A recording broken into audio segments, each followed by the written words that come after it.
جنات اور جنات کو قبضے میں رکھنے والے عاملوں اور پیروں فقیروں اور جنات کے قبضے میں آئے ہوئے انسانوں کی دنیا کی یہ کہانی آپ کے لیے نئی نہیں ہوگی۔ آپ کے گاؤں یا محلے میں ایسے ایک دو آدمی یا عورتیں ضرور ہوں گی جنہیں جن پڑھتے ہیں، اور آپ کے علاقے میں جن نکالنے والا بھی کوئی پہنچ والا شاہ ضرور موجود ہوگا۔ آپ جنات کا کسی عامل کے قبضے میں اور کسی انسان کا جنات کے قبضے میں آنا اسی عقیدت سے سچ مانتے بھی ہوں گے جس طرح آپ نماز، روزہ اور زکوٰۃ کو مانتے ہیں۔ یہ ایک پراسرار دنیا ہے جس میں جنوں اور انسانوں کے تعلقات پیدا ہو جاتے ہیں۔ آج میں آپ کو اسی دنیا کی ایک تفتیشی کہانی سناتا ہوں۔ مجھے روکا گیا تھا کہ میں اس پراسرار اور خطرناک دنیا میں نہ جاؤں، کیونکہ وہاں میری تھانے داری نہیں چلے گی۔ میرے تھانے کے علاقے کے ایک گاؤں کا نمبردار اور دو آدمی تھانے میں مجھے یہ بتانے آئے کہ ایک کھڈ میں ایک آدمی کی لاش پڑی ہے۔ وہ اس آدمی کو جانتے تھے، اس کا نام آصف ورما تھا۔ کسی پر جنات کا یا کسی بھی شرشرار یا آسیب کا قبضہ ہو جائے، آصف ورما جن یا شرشرار کو حاضر کر کے اسے بھاگ جانے پر مجبور کر دیتا تھا۔ مشہور تھا کہ اس کے قبضے میں بڑے بڑے خطرناک جنات ہیں، اور ایک ناگ بھی اس کے قبضے میں ہے جس کی عمر 100 سے اوپر ہو چکی ہے۔ یہ عقیدہ اب بھی موجود ہے کہ جس جن کی عمر 100 سال ہو جاتی ہے وہ سانپ کی شکل اختیار کر لیتا ہے۔ بعض جنات انسانوں کی شکل اختیار کر لیتے ہیں۔ کہتے ہیں ایسے انسانوں کی نشانی یہ ہے کہ وہ آنکھیں نہیں جھپکتے۔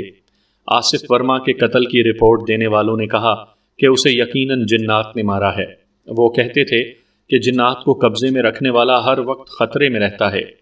اس سے ذرا سی بد پرہیزی یا بے احتیاطی ہو جائے تو جنات اسے جان سے مار کر اس کے قبضے سے آزاد ہو جاتے ہیں۔ اس شخص کے نام کے متعلق بتا دوں، ورما ہندوؤں کا نام ہوتا ہے۔ اس شخص کا نام آصف تھا اور وہ مسلمان تھا، لیکن وہ اپنے آپ کو آصف ورما کہلاتا تھا، یعنی آدھا مسلمان آدھا ہندو۔ مجھے بتایا گیا کہ وہ ہندوؤں اور سکھوں میں بھی بہت مقبول تھا، اس لیے اس نے اپنا نام دوغلا رکھا تھا کہ وہ ہر مذہب کا آدمی ہے۔ اس کی عمر 30 اور 35 کے درمیان میں تھی۔ کھوجی کو موقع واردات پر پہنچنے کا پیغام بھیج کر میں نمبردار وغیرہ کے ساتھ لاش دیکھنے چلا گیا۔ وہ گھٹے ہوئے جسم کا خوبرو آدمی تھا۔ رات گیدڑوں وغیرہ نے دونوں ٹانگوں اور بازوؤں کا بہت سا گوشت کھا لیا تھا۔ چہرہ صحیح تھا۔ میں نے سب سے پہلے لاش کے قریب ارد گرد زمین دیکھی۔ پہلے کبھی آپ کو بتایا تھا کہ قتل کی وارداتوں میں زمین خاموش گواہ ہوتی ہے۔ کھروں کے علاوہ بھی کچھ نہ کچھ مل جاتا ہے جس سے سراغ رسانی میں مدد ملتی ہے۔ مجھے ایسی ایک چیز مل گئی تھی، یہ تھی ٹوٹی ہوئی کانچ کی چوڑیوں کے ٹکڑے۔ یہ بڑا صاف اشارہ تھا کہ واردات میں عورت شامل تھی۔ جس واردات میں عورت شامل ہو اور دھینگا مچتی ہوئی ہو اور عورت نے کانچ کی چوڑیاں پہن رکھی ہوں، وہاں چوڑیوں کے ٹکڑے ضرور ملیں گے۔ عموماً یہی ہوتا ہے کہ عورت کے ساتھ دست درازی یا زیادتی ہوئی ہو۔ وہ مزاحمت کرتی ہے اور ایک دو چوڑیاں ٹوٹ جاتی ہیں۔ عورت کو قابو میں لانے کے لیے اس کے بال پکڑے جاتے ہیں، لہٰذا وہاں ایک دو بال نوچے ہوئے، اور بعض وارداتوں میں تو بالوں کا گچھا مل جاتا ہے۔ اس واردات میں عورت کی موجودگی پائی گئی تھی۔ کھوجی جلد ہی پہنچ گیا اور اس نے اپنا کام شروع کر دیا۔ یہاں کھرے ڈھونڈنا زیادہ مشکل نہیں تھا کیونکہ یہ راستہ عام نہیں تھا۔ وہ جگہ اس طرح تھی کہ گہرائی میں چلی گئی تھی۔ اس میں سے برساتی نالا گزرتا تھا جس کے کنارے کے ساتھ ذرا ذرا سا پانی بہہ رہا تھا۔ کنارے پر 5-6 گز چوڑی خالی جگہ تھی۔ آگے مٹی کا سیدھا کھڑا ٹیلا تھا جس میں سے گھاٹی اوپر چڑھتی تھی۔ اوپر کٹی پھٹی زمین تھی جس میں سے راستہ آگے ایک گاؤں کو جاتا تھا، لیکن ادھر سے لوگ نہیں گزرتے تھے کیونکہ عام راستہ دوسری طرف تھا جو کشادہ پگ ڈنڈی تھی۔ جہاں سے گھاٹی اوپر چڑھتی تھی اس کے ساتھ ہی ٹیلے میں 1.5 گز چوڑا شگاف تھا۔ شگاف کے اندر جاؤ تو کنویں کی طرح کھڈ تھا۔ اوپر کناروں پر خشک جھاڑیاں تھیں۔ یہ کھڈ ایک ڈھکی چھپی جگہ تھی۔ کھرے نمبردار اور اس کے ساتھ کے 2 آدمیوں نے مٹا دیے تھے، اور ان کھروں پر گیدڑوں اور اود بلاؤں کے پنجوں کے بھی نشان تھے، لیکن کھوجی نے وہاں سے تھوڑی دور مقتول اور ایک عورت کے کھرے ڈھونڈ لیے۔ عورت برساتی نالے کی طرف سے آئی تھی۔ یہ ذہن میں رکھیں کہ وہ دیہاتی لوگ تھے۔ عورت نے سینڈل یا شہری فیشن کے زنانہ چپل نہیں پہن رکھے تھے۔ اس کے پاؤں میں گاؤں کے موچی کی بنائی ہوئی جوتی تھی۔ کھوجی زنانہ اور مردانہ کھرا پہچان لیا کرتے تھے۔ کھروں کے مطابق یہ عورت اکیلی آ رہی تھی۔ اور برساتی نالا پار کر کے اس کھڈ یا ٹیلے کے شگاف کے قریب پہنچی۔ مقتول ٹیلے کے ساتھ ساتھ آیا۔ اس کا کھرا آسانی سے پہچانا گیا کیونکہ جوتی لاش کے ساتھ تھی جو کھوجی نے اچھی طرح دیکھ لی تھی۔ عورت کے کھرے گھاٹی کے اوپر نظر آئے، کچھ دور تک ملے، آگے پگڈنڈی آ گئی اور کھرے مویشیوں نے مٹا ڈالے۔ میں نے مقتول کی لاش کو الٹ پلٹ کر غور سے دیکھا۔ اس کے کپڑے پھٹے ہوئے نہیں تھے، گردن پر صاف نیلے نشان تھے۔ اسے ہاتھوں سے گلا دبا کر مارا گیا تھا۔ اس کا کوئی کپڑا اترا ہوا نہیں تھا۔ میری رائے یہ تھی کہ اس نے بدکاری کا ارتکاب نہیں کیا۔ لاش کے ارد گرد زمین کچی تھی۔ کھوجی نے بتایا کہ دھینگا مشتی ہوئی تھی۔ اس سے یہ پتہ چلتا تھا کہ عورت نے اپنی عزت بچانے کے لیے مزاحمت کی ہے۔ یہ تو قدرتی امر تھا کہ اس کھڈ میں اگر عورت تھی تو اسے برے مقصد کے لیے لایا یا یہاں روکا گیا ہوگا۔ یہ تو واضح ہو گیا تھا کہ قتل کا باعث عورت ہے۔ سوال یہ تھا کہ عورت کے ساتھ کون تھا یا کون آ گیا تھا جس نے مقتول کو قتل کیا اور عورت کو بچا کر لے گیا۔ یہ سوال بھی پیدا ہوا کہ اس نے عورت کو بچایا ہوگا یا اسے زبردستی اپنے ساتھ لے گیا ہوگا۔ لاش پوسٹ مارٹم کے لیے بھجوانے کا انتظام کیا گیا۔ مقتول کا گاؤں وہاں سے تقریباً 1 میل دور تھا۔ اس کے گھر والوں کو ابھی پتہ نہیں چلا تھا کہ وہ قتل ہو گیا ہے۔ نمبردار نے، جو سکھ تھا، اور اس کے ساتھ کے دونوں آدمیوں نے، جن میں سے ایک ہندو اور ایک مسلمان تھا، مجھے کہا کہ آپ پولیس کے افسر ہیں، ہم سے زیادہ بہتر سمجھتے ہیں، لیکن ہم اب بھی آپ کو یہی مشورہ دیں گے کہ اس واردات پر مٹی ڈالیں۔ یہ جنوں کی کارستانی ہے۔ مسلمان نے مجھے چند سال پرانے ایک قتل کی کہانی سنا دی اور آخر میں کہا کہ تھانے دار کو بہت پریشانی اٹھانی پڑی۔ آخر انگریز پولیس کپتان نے آ کر حکم دیا کہ تفتیش روک دو، یہ قتل جنات نے کیا ہے اور ہم جنات کو نہیں پکڑ سکتے۔ میں نے اس کہانی کی تردید نہ کی۔ یہ لوگ سنی سنائی اور من گھڑت قصوں کو سچ مانا کرتے تھے۔ مجھے معلوم تھا کہ کوئی تھانے دار تفتیش سے جان چھڑانے کے لیے مشہور کر دے کہ یہ جنوں کی واردات ہے۔ انگریز افسر ایسی بے بنیاد باتیں سوچا بھی نہیں کرتے تھے۔ قتل اور ڈاکے کی وارداتوں کی تفتیش میں ذاتی دلچسپی لیا کرتے تھے۔ میں لاش پوسٹ مارٹم کے لیے بھجوا کر مقتول کے گاؤں چلا گیا۔ مقتول کی بیوی سے ملا۔ اس کی اولاد میں صرف 2 بچیاں تھیں، عمریں 12 اور 14 سال ہوں گی۔ بیوی کو جب بتایا کہ اس کا خاوند قتل ہو گیا ہے تو اس پر جیسے سکتہ طاری ہو گیا ہو۔ اسے حقیقت کو قبول کرنے میں کچھ دیر لگی۔ میں نے اس سے پوچھا کہ اس کے خاوند کا دشمن کون ہو سکتا ہے۔ اس نے کسی پر بھی شک کا اظہار نہ کیا۔ اس سے میں نے بہت کچھ پوچھا۔ یہی پتہ چلا کہ مقتول کے پاس زیادہ تر عورتیں آیا کرتی تھیں۔ جنات کا قبضہ زیادہ تر عورتوں پر ہوا کرتا تھا۔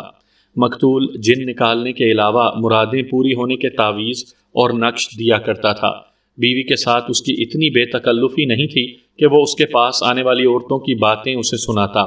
بیوی کو اس نے اپنا غلام بنا کے رکھا ہوا تھا۔ کیا تمہیں یقین تھا کہ تمہارے خاوند کے قبضے میں جن تھے؟ میں نے پوچھا۔ میں نے کبھی جن دیکھا نہیں، اس نے جواب دیا۔ یہ اس کا آبائی پیشہ تھا، اس کا باپ بھی یہی کام کرتا تھا۔ رات کو بھی اس کے پاس عورتیں آتی ہوں گی؟ یہاں دن رات ایک جیسے ہوتے تھے، اس نے کہا۔ اس کا کمرہ الگ ہے، اندر سے دروازہ بند رہتا تھا، آپ خود سمجھ سکتے ہیں۔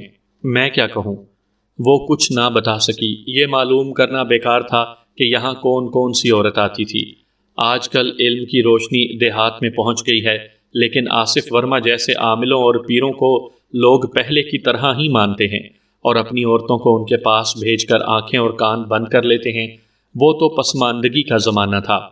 مقتول کے گاؤں کا نمبردار بھی مجھے نہ بتا سکا کہ مقتول کی دشمنی کسی سے تھی یا نہیں۔ وہاں مجھے پتا چلا کہ وہ ہندو اور سکھوں میں بھی مقبول تھا۔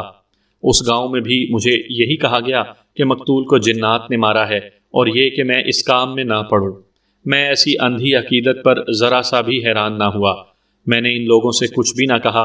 نمبردار، ذیلدار اور چوکیدار سے کہا کہ وہ اسے ایک عام آدمی کا قتل سمجھ کر اپنا وہی کام کریں جو وہ کیا کرتے ہیں، اور مجھے تھانے میں اطلاعات دیتے رہیں۔ میرا مطلب مخبری سے تھا۔ مقتول کی بیوی سے میں نے پوچھا تھا کہ مقتول گھر سے کس وقت نکلا تھا اور گھر کیا بتا گیا تھا۔ بیوی نے بتایا کہ وہ سورج غروب ہونے سے پہلے نکلا تھا اور کچھ بتا کر نہیں گیا تھا۔ میرے پوچھنے پر اس نے بتایا کہ اس کے ساتھ کوئی عورت نہیں تھی، نہ اس کے پاس کوئی عورت آئی تھی۔ سامعین کرام، آپ سن رہے ہیں انسپکٹر احمد یار خان مرحوم کی تفتیشی کہانیوں کے سلسلے میں ایک اردو کہانی، ناجو کا جن۔ یہ اس سلسلے کی پہلی قسط ہے۔ مجھے امید ہے آپ کو میری یہ کاوش پسند آ رہی ہوگی۔ آپ نے اگر ابھی تک میرا چینل کہانی گھر سبسکرائب نہیں کیا تو ابھی میرے چینل کو سبسکرائب کر کے بیل نوٹیفیکیشن آن کر لیجئے تاکہ آنے والی ہر نئی کہانی کی اطلاع بر وقت آپ تک پہنچ سکے۔ تھانے میں جا کر میں سوچنے لگا کہ قتل کا باعث کیا ہو سکتا ہے۔ میں نے ایک لمحے کے لیے بھی نہ سوچا کہ یہ قتل جنات نے کیا ہے۔ میں یہ ماننے کے لیے بھی تیار نہیں تھا کہ آصف ورما نے کسی عورت پر دست درازی کی اور کسی خامند یا بھائی نے اسے قتل کر دیا۔ یہ خیال بھی آیا کہ اس شخص کو کھڈ میں جا کر کسی عورت پر دست درازی کی کیا پڑی تھی۔ اچھی سے اچھی عورت اس کے گھر میں آ جاتی تھی۔ مجھے یہ بھی بتایا گیا کہ کسی پر جن کا قبضہ ہو جائے تو مقتول کو گھر بلایا جاتا تھا۔ آپ نے شاید دیکھا ہوگا کہ کسی عورت پر جن نکالنے والا گھر والوں کو یہ کہہ کر باہر نکال دیتا ہے کہ وہ دروازے بند کر کے جن کی خبر لے گا۔ گھر والے بڑی خوشی سے اپنی عورت کو عامل کے ساتھ کمرے میں بند کر دیتے ہیں۔ مقتول بھی ایسا ہی عامل تھا۔ میرے لیے یہ معلوم کرنا مشکل نہیں تھا کہ میرے علاقے کی کون کون سی عورت پر جنات کا قبضہ ہے اور مقتول کس کس کے گھر جاتا ہے، مگر میں نہیں مان سکتا تھا کہ وہ اس سلسلے میں قتل ہوا ہے۔ مجھے ایک بات سمجھ میں آتی تھی، وہ کسی عورت کو اپنے ساتھ لے جا رہا تھا، اپنے گھر کو جا رہا ہوگا، اس کھڈ کے قریب اسے راہزن یا کوئی پیشہ ور ڈاکو مل گئے۔ عورت جوان اور خوبصورت ہوگی، وہ اسے زبردستی کھڈ میں لے گئے ہوں گے، جہاں عورت نے بھی مقابلہ کیا اور آصف ورما نے بھی۔ اس کوشش میں آصف ورما مارا گیا اور ڈاکوؤں نے عورت کو اپنے ساتھ لے جانا بہتر سمجھا۔ میں نے اپنے تھانے کے علاقے کے نمبرداروں وغیرہ کو تھانے حاضری دینے کے لیے پیغام بھیجا۔ پہلے بھی میں نے شاید کسی کہانی میں آپ کو سنایا تھا کہ نمبردار، ذیلدار اور سفید پوش سرکاری آدمی ہوا کرتے تھے۔ یہ پولیس کے بڑے کارآمد مددگار ہوا کرتے تھے، مگر کسی مجرم پر پردہ ڈالنا چاہتے تو تھانے دار کی آنکھوں میں دھول جھونک دیا کرتے تھے۔ بعض کیسوں میں تو ان کے ساتھ سودے بازی تک نوبت آ جاتی تھی، لیکن ان کے ہاتھوں میں صرف وہ تھانے دار بے بس ہوا کرتے تھے جو کھانے پینے کے عادی تھے۔ ایسے تھانے داروں کی دکھتی رگیں ان نمبرداروں وغیرہ کے ہاتھ میں ہوتی تھیں۔ آصف ورما کے قتل کے کیس میں مجھے یہی خدشہ نظر آ رہا تھا کہ متعلقہ نمبردار گڑبڑ کرے گا۔ اس کی کوئی وجہ ہو یا نہ ہو، یہ وجہ سامنے نظر آ رہی تھی کہ سب اسے جنات کی واردات کہہ رہے تھے کہ میں نے جنات کی توہین کر دی تو وہ گاؤں کو نقصان پہنچائیں گے۔ وہ سب مقتول کے معتقد تھے۔ ایسا نہ ہوتا تو میں انہی میں سے اس کا کوئی دشمن نکال لیتا۔ میں ذہن پر زور دیتا رہا، اپنے اے ایس آئی اور ہیڈ کانسٹیبلوں کے ساتھ تبادلہ خیالات کرتا رہا۔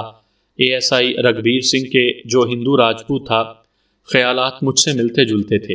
اس سے مجھے سوچنے میں کچھ مدد مل گئی۔ میں چونکہ ان عاملوں اور پیروں اور گدی نشینوں کی پر اسرار دنیا سے اچھی طرح واقف تھا، اس لیے مجھے خیال آیا کہ مقتول کی دشمنی اسی کے پیشے کے کسی آدمی کے ساتھ ہوگی اور جھگڑا عورت پر ہوگا۔ ایک خیال یہ بھی آیا کہ اس عورت کو، جس کی چوڑیوں کے ٹکڑے میرے پاس تھے، دام میں آنے کے طور پر استعمال کیا گیا ہوگا، یعنی آصف ورما کو گھر سے باہر پھندے میں لانے کے لیے اس عورت کو بھیجا گیا اور وہ پھندے میں آ گیا۔ اس نے اس عورت کے ساتھ دست درازی کی، اتنے میں اس کے دشمن آ گئے۔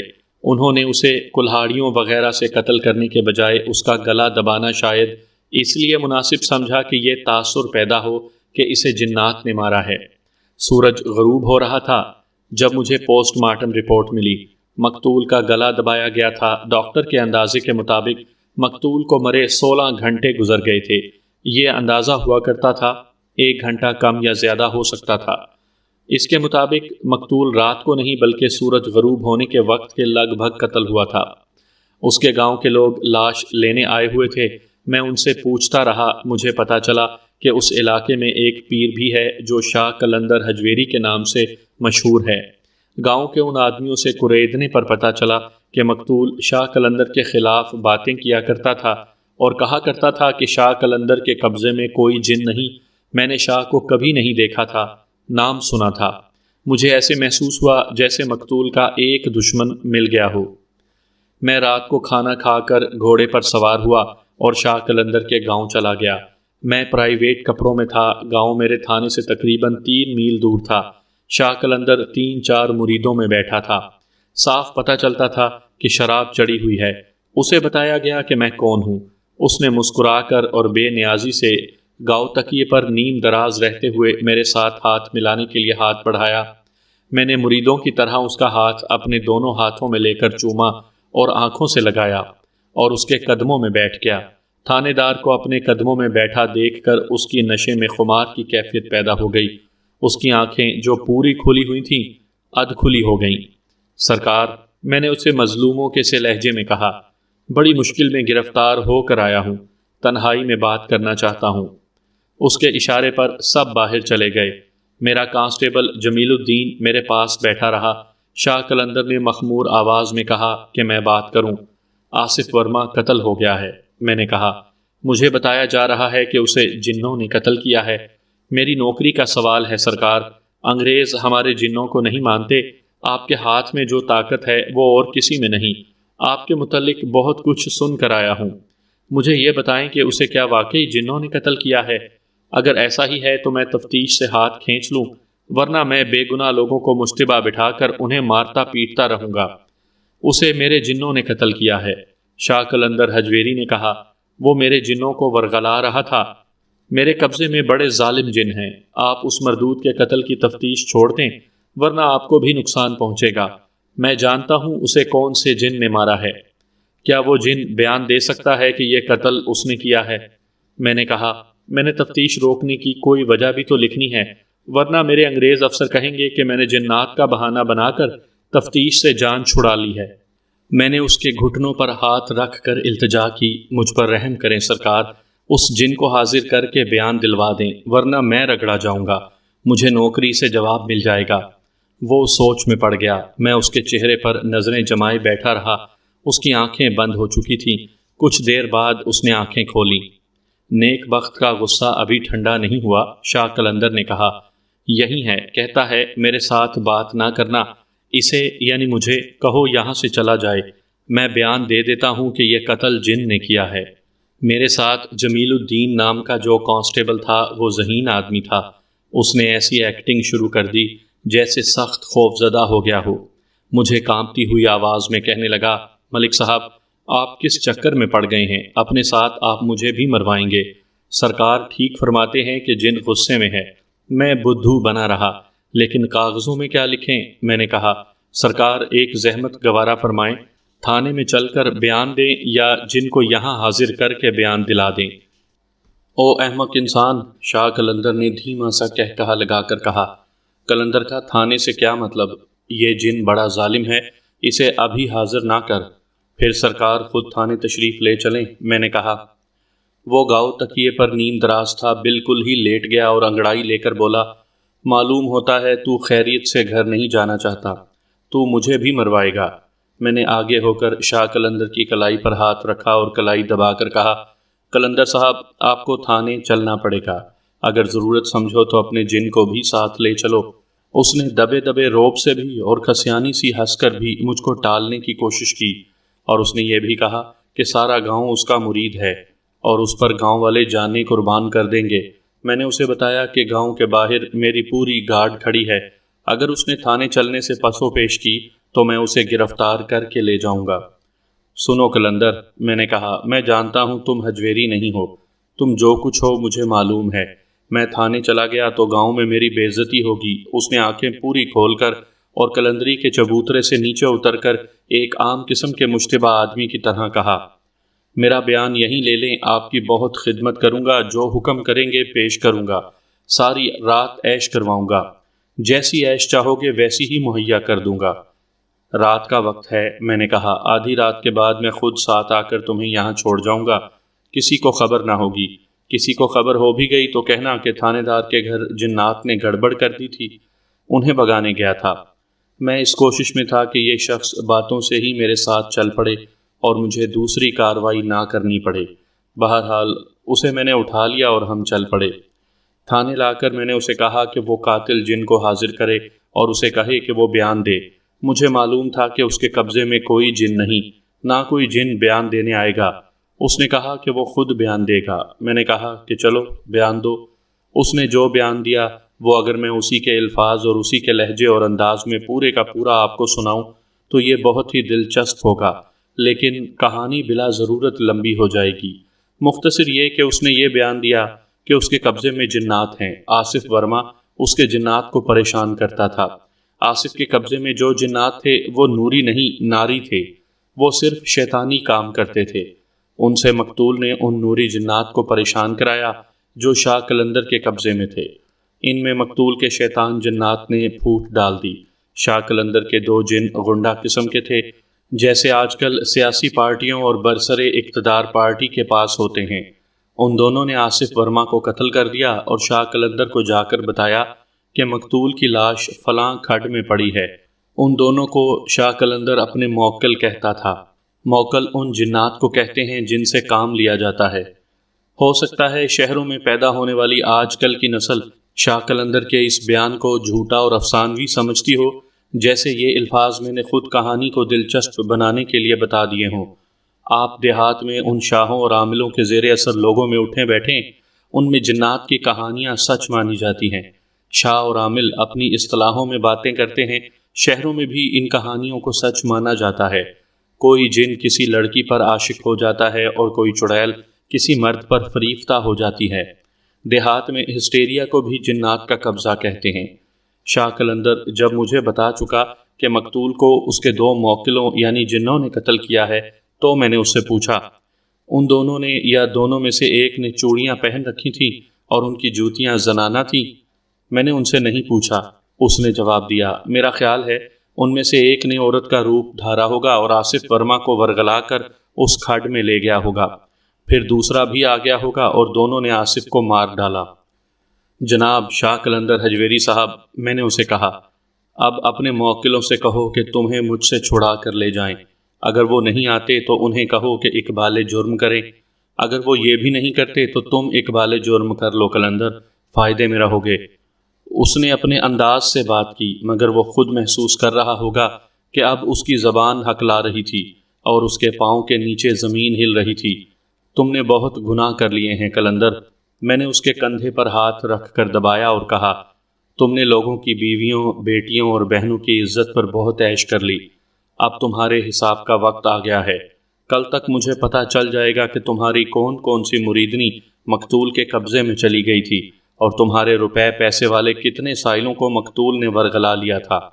کیا تم مجھے الو سمجھتے ہو کہ میں اتنا بھی نہیں جانتا کہ تم دونوں میں کاروباری رقابت اور حسد تھا؟ میں تمہارے جنات کا بھوت ہوں۔ اپنی زبان سے بتا دو تو پھانسی سے بچا لوں گا۔ اب اپنی فریب کاری کو ذہن سے نکال دو۔ یہ تھانہ ہے، یہاں ہتھکڑیاں اور حوالات ہیں، جن یہاں نہیں آ سکتے۔ سچ بتا دو، اندر خانے کیا ہوا اور تم نے آصف ورما کو کس طرح قتل کیا یا کروایا۔ اب جنوں اور موکلوں کا نام نہ لینا۔ اس نے وہی حرکت کی جو اکثر مشتبہ اور ملزم تھانے میں آ کر کیا کرتے ہیں۔ اس نے ہاتھ جوڑ دیے اور بولا، مجھ پر اعتبار کریں، میں نے قتل نہیں کیا، باقی سب باتیں سچ ہیں۔ کون سی باتیں؟ جن نہ کوئی میرے قبضے میں ہے نہ کوئی مقتول کے قبضے میں تھا۔ اس نے کہا، کاروبار دونوں کا اچھا چل رہا تھا۔ آپ جانتے ہیں جنگل میں ایک ہی شیر رہ سکتا ہے۔ ہماری آپس میں کاروباری دشمنی تھی، لیکن میں نے اسے قتل نہیں کروایا۔ تم نے قتل کرایا ہے قلندر۔ میں نے کہا، اب تم اپنے گھر نہیں جا سکو گے۔ تم سوچ بھی نہیں سکتے کہ تمہارے خلاف تمہارے اپنے بھیانک اور مکروہ گناہوں کی کیسی کیسی شہادت تمہارے سامنے آئے گی۔ تمہارے گناہ جنات کی طرح تمہارے آگے پیچھے ناچیں گے۔ اس وقت میں تمہاری کوئی مدد نہیں کر سکوں گا۔ اس وقت پھانسی کا پھندا ہوگا جس سے میں تمہاری گردن نہیں نکال سکوں گا۔ اگر آپ مجھے آزاد کر دیں تو میں قاتل کا سراغ لگا دوں گا۔ اس نے کہا، آپ شہادت لے آئیں، آپ کو ایسی کوئی شہادت نہیں ملے گی کہ میں نے اسے قتل کیا یا کروایا ہے۔ میں آپ سے کہہ رہا ہوں کہ میرے ساتھ اپنا وقت ضائع نہ کریں۔ اس نے جب اپنے انداز اور اپنی زبان سے قلندری اور شاپن کا بہروپ اتارا تو میں نے نوٹ کیا کہ وہ ذہین اور عقل مند آدمی ہے اور اس کی باتوں میں ایسا تاثر ہے جسے نظر انداز نہیں کیا جا سکتا۔ اس قسم کے فراڈ انسان ہوتے ہی ذہین اور گھاگ ہیں۔ ان کا کاروبار اس استادی میں مہارت حاصل کیے بغیر چل ہی نہیں سکتا۔ تمہیں کس نے اور کس وقت بتایا تھا کہ آصف ورما قتل ہو گیا ہے؟ دوپہر کو سارے گاؤں میں خبر پھیل گئی تھی کہ استوری کا ورما مارا گیا ہے، اس نے جواب دیا، اور لوگوں نے یہ کہنا بھی شروع کر دیا تھا کہ اسے جنوں نے مارا ہوگا۔ میں آپ کو سچ بات بتا دوں، میں نے اپنے مریدوں کے ذریعے مشہور کر دیا کہ اسے میرے جنوں نے ہلاک کیا ہے۔ اب میرے گاؤں میں جا کر لوگوں کی باتیں سنیں، وہ کہہ رہے ہوں گے کہ شاہ قلندر جنات کا بادشاہ ہے۔ جب آپ میرے گھر آئے تھے مجھے پتہ چل چکا تھا کہ آصف ورما قتل ہو گیا ہے۔ آپ کے ساتھ بھی میں نے ایسی ہی باتیں کی، ان سے آپ کو شک ہو گیا کہ قاتل میں ہوں۔ نہ حضور، آپ میری قسموں پر اعتبار نہیں کریں گے، آپ شہادتیں اکٹھی کریں، آپ کو میرے خلاف کوئی ثبوت نہیں ملے گا۔ اس نے مجھے بہت سی دلیلیں دے کر اپنے آپ کو بے گناہ ثابت کرنے کی کوشش کی۔ اب وہ منت سماجت اور التجا کے لہجے میں بات نہیں کر رہا تھا، بلکہ اس کی آواز میں پختگی اور خود اعتمادی تھی۔ وہ زبان کا جادو چلانا جانتا تھا۔ مجھے یقین ہو گیا تھا کہ قاتل یہی ہے، لیکن اس نے میرے یقین کو شک میں بدلنے کی کامیابی حاصل کر لی تھی۔ میں اس پر جرح کرتا جا رہا تھا، اس کی ہر بات سے میں کئی سوال پیدا کر لیتا تھا، لیکن وہ ہر سوال کا جواب ایسے انداز سے دیتا تھا جو مجھ پر اثر کرتا تھا۔ اس کے باوجود میں اسے قتل کے الزام سے بری نہیں سمجھ سکتا تھا۔ وہ مشتبہ نمبر 1 تھا۔ اس نے اپنے کاروبار کے راز بتانے شروع کر دیے۔ اس نے کہا کہ جن بھوت ہوتے ہوں گے، لیکن اس کے قبضے میں کوئی جن نہیں۔ ذرا غور کریں کہ وہ ان پڑھ آدمی تھا۔ اس کے وہم و گمان میں بھی نہ تھا کہ نفسیات بھی کوئی علم ہوتا ہے، لیکن اس کی بات علم نفسیات پر پوری اترتی تھی۔ کہنے لگا کہ یہ تو سب کا عقیدہ ہے کہ اس کے قبضے میں جنات ہیں، اس لیے اس کی بے معنی بات کا بھی ان پر جادو کا سا اثر ہوتا ہے۔ وہ جانتا تھا کہ عورتوں کو ہسٹیریا اور مرگی کے دورے پڑتے ہیں، لیکن وہ اور اس جیسے عامل اور پیر ان دوروں کو جنات کا قبضہ یا آسیب کہتے ہیں۔ آپ تھانے دار میں ہیں، اس لیے آپ دعویٰ کر سکتے ہیں کہ آپ انسانوں کو پڑھ سکتے ہیں اور چہرے سے بتا دیتے ہیں کہ یہ شخص مجرم ہے یا بے گناہ۔ اس نے کہا، لیکن آپ عورت کا چہرہ دیکھ کر اس کے دل کی بات نہیں بتا سکتے۔ میں آپ کو کئی عورتیں دکھا سکتا ہوں جن پر جنوں کا سایہ یا قبضہ ہے۔ ان پر جب یہ دورہ پڑتا ہے تو بڑے بڑے جوان مرد اور دلیر آدمی گھبرا جاتے ہیں، مگر ان عورتوں پر نہ کسی جن کا قبضہ ہوتا ہے نہ آسیب ہوتا ہے۔ وہ ڈھونگ ہوتا ہے۔ عورت ایسی شکل بنا لیتی ہے اور ایسی حرکتیں اور ایسی باتیں کرتی ہے کہ بعض اوقات تجربے کار عامل بھی دھوکے میں آ جاتے ہیں۔ میں نے ایسی باتیں پہلے بھی سن رکھی تھیں، اب اس خفیہ دنیا کا ایک اہم کردار مجھے راز کی کچھ نئی باتیں بتا رہا تھا۔ ایسی عورتیں کسی عامل کو یا مجھ جیسے کسی پیر یا مولوی کو اپنے راز میں شامل کر لیتی ہیں۔ اس نے کہا، وہ اس ڈھونگ کو اور زیادہ پکا کر دیتا ہے۔ آپ جانتے ہیں کہ عورت کو ہم اپنے خلاف بات نہیں کرنے دیتے۔ جب عورت برداشت کرتے کرتے تنگ آ جاتی ہے تو اس قسم کے ڈھونگ رچانے پر اتر آتی ہے۔ وہ جن کی زبان میں بولتی ہے۔ ایسی عورت پر مصیبت یہ نازل ہوتی ہے کہ وہ کسی اور کو چاہتی ہے اور اس کے دل میں خاوند کے خلاف نفرت ہوتی ہے۔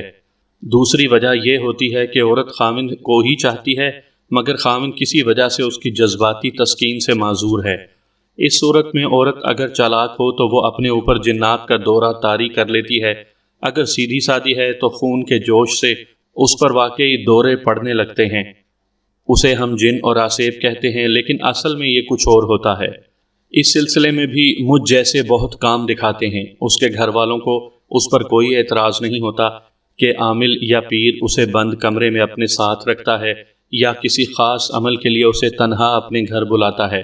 لوگ اتنے جاہل ہیں کہ اس علاج کا ذکر فخر سے کرتے ہیں۔ اس کے علاوہ اور بھی کچھ وجوہات ہوتی ہیں جو عورت پر جھوٹ موٹ کا جن طاری کر دیتی ہیں۔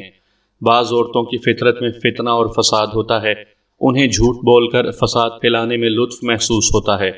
انہیں گھر والوں اور خاوندوں سے سرزنش ہوتی ہے، مگر وہ معصوم بنی رہتی ہیں۔ پھر ان کی پٹائی ہوتی ہے، وہ ہمدردی سے محروم ہو جاتی ہیں۔ ان میں سے بعض عورتیں اپنے اوپر جنوں کے قبضے کا ڈھونگ رچاتی ہیں۔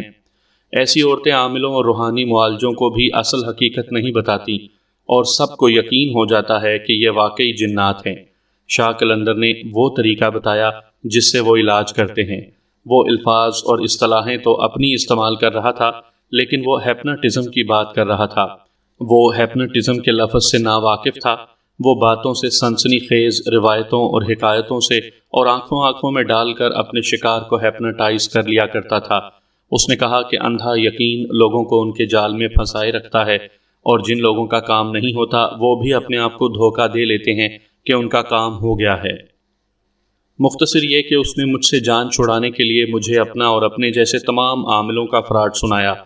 یہ فراڈ آج بھی اسی طرح چل رہا ہے۔